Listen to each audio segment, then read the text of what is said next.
এক ছিল বাদশাহ। বাদশাহ রাজমহলে অনেক দাসী থাকে। সেখান থেকে একজন দাসীর দায়িত্ব ছিল বাদশার বিছানা রেডি করা। তো একদিন কাজের ক্ষেত্রে বাদশাহ রাজমহল থেকে 3 ঘন্টার জন্য বাহিরে চলে যায়। তখন দাসী যায় আপনার বিছানা রেডি করতে। ওই দাসী বিছানা রেডি করতে গিয়ে ভাবতে থাকে, আজকে তো বাদশাহ রাজদরবারে নেই, তো আমি একটা কাজ করি, বাদশাহ আসতে তো 2-3 ঘন্টা সময় লাগবো।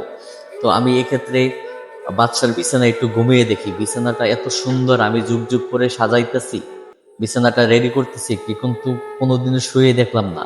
আজকে আমি এই বিছানা একটু শুয়ে দেখি, বাদশাহ যেহেতু বাহিরে গেছে, 3 ঘন্টা পর আসবে যেহেতু, তাহলে আমি বিছানাটা রেডি তারপরে করব।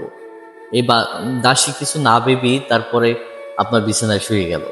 শুয়ে পড়ার পর দাসীর এতটা শান্তি অনুভব হলো, বাদশার যেহেতু বিছানা সেখানে তো আরামদায়ক হবেই, সেখানে এতটা শান্তি অনুভব হলো, সেখানে কিছু মানে ঘুমিয়ে গেল। দাসী ঘুমিয়ে পড়ছে। ঘুমিয়ে পড়ার পর অন্য অন্য যে রাজদরবারের দাসীগুলো ছিল, তারা দেখতে পেল যে আসলে বাদশার বিছানায় ওই দাসী ঘুমিয়ে গেছে। তখন ওই বাদশার দরবারে যে রানী ছিল, রানীকে অন্য অন্য দাসীরা ডেকে নিয়ে আসলো যে আপনার বাদশার বিছানায় আপনার দাসী ঘুমিয়ে গেছে। তখন ওই রানী দেখতে পেল এসে যে আসলেই সত্যি কথা, যে বাদশার বিছানায় দাসী ঘুমিয়ে গেছে। তখন ওই রানীর মাথায় এটা আসলো যে এতটা সাহস কিভাবে পায় দাসী একজন, সে বাদশার দরবারে বাদশার বিছানায় ঘুমিয়ে গেল। তখন কিছু না বলে ওই দাসী বলতেছে কি, এর বিচার আমি চাই, তোরা ওরে ঘুম থেকে উঠাবি না, আজকে বাদশাহ রাজমহলে আসুক, তারপরে বাদশাকে সরাসরি দেখিয়ে তারপরে এর বিচার আমি করব। তারপরে 3 ঘন্টা কেটে যায়, 3 ঘন্টা ঘুমিয়ে পড়ে। 3 ঘন্টা যখন কেটে যায়, তখন আপনার রাজমহলে রাজামশাই ওই বাদশাহ আসে। আসার পর রানী তো রাগান্বিত হয়ে বাদশার কাছে বলতেছে যে তোমার বিছানায় কিভাবে, কোন সাহসে এই রানী ঘুমিয়ে পড়ে। তখন তো বাদশাও রেগে গেছে, কি বলে আমার বিছানায় কিভাবে ঘুমিয়ে পড়ে। তখন রানী বলতেছে তোমার সাথে কি সম্পর্ক সেটা বলো। বাদশাহ তখন আরো বেশি রাগান্বিত হয়ে গেল। বাদশাহ তারপরে বলতেছে দাসীদের, এই আমার চাবুকটা দাও। চাবুকটা নিয়ে আসলো। তারপরে ওই দাসীর কাছে চলে গেল, গিয়ে দেখতেছে এই দাসী ঘুমিয়ে আছে। বাদশাহ কোনো কিছু না বলে ওই চাবুক দিয়ে একটা আঘাত করলো। একটা আঘাত করার সাথে সাথে ওই দাসীটা ঘুম থেকে চোখটা খুলে ফেলে। চোখটা খুলে কোনো কিছু বলে না। তারপর যখন আর একটা আঘাত করলো, তখন ওই দাসী অনেক অনেক জোরে জোরে হাসতেছে। তো মানুষ সাধারণত একটা ব্যথা পেয়ে মানুষ কান্না করে, কিন্তু দেখতেছে কি হাসতেছে।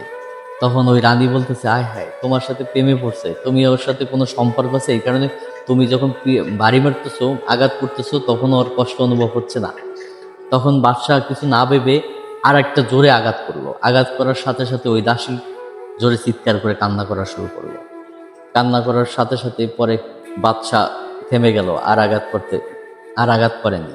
তারপর ওই দাসী যখন হেঁটে যায়, তখন বাদশাহ দাসীর হাতটা ধরে তারপরে জিজ্ঞাসা করতেছে, তোমার কাছে আমার প্রশ্ন, তোমার কাছে আমি যখন তোমার আঘাত করলাম, প্রথম আঘাতে তুমি চোখ খুলে তাকালে, দ্বিতীয় আঘাত যখন করলাম তুমি তখন হাসতেছিলে, তৃতীয় আঘাতে তুমি কান্না করলে, এর মানে কি, তুমি হাসতেছিলে কেন? পরে ওই দাসী হাসি মুখ নিয়ে কথা বলতেছিল, বলে বলে বলতেছে যে আসলে দেখেন রাজামশাই, মাত্র আমি 3 ঘন্টা ঘুমাইছি, সেক্ষেত্রে আমি 3টা আপনার আঘাত পেয়েছি, আপনার 3টা চাবুকের আঘাত পেয়েছি শুধু 3 ঘন্টা ঘুমানোর জন্য। আর আমি যখন লাস্টের আঘাতে কান্না করলাম, সেটা হচ্ছে যে আমি ভাবতেছিলাম যে আপনি যে এই বিছানাটায় যুগ যুগ ধরে ঘুমিয়ে আসতেছেন, তাহলে আমার যদি 3 ঘন্টা ঘুমানোর কারণে আমার যদি 3টে আঘাত খাইতে হয়, তাহলে আপনি যদি যুগ যুগ ধরে এই বিছানায় ঘুমিয়ে আসতেন, তাহলে আপনার না কত আঘাত আপনার জন্য তৈরি আছে। আমি সেই জন্য 3য় আঘাতে কান্না করতেছিলাম। এখন এই যে গল্পটা বললাম, এই গল্পটার শিক্ষা আছে, কিছু শিক্ষা, সেটা আপনাদের কাছে বারবহন ছেড়ে দিলাম। কেমন লাগলো? অবশ্যই যদি ভালো লাগে অবশ্যই ভিডিওটা শেয়ার করে দেবেন, আর ইউটিউব থেকে দেখলে অবশ্যই ইউটিউব চ্যানেলটা সাবস্ক্রাইব করে রাখবেন। আল্লাহ হাফেজ।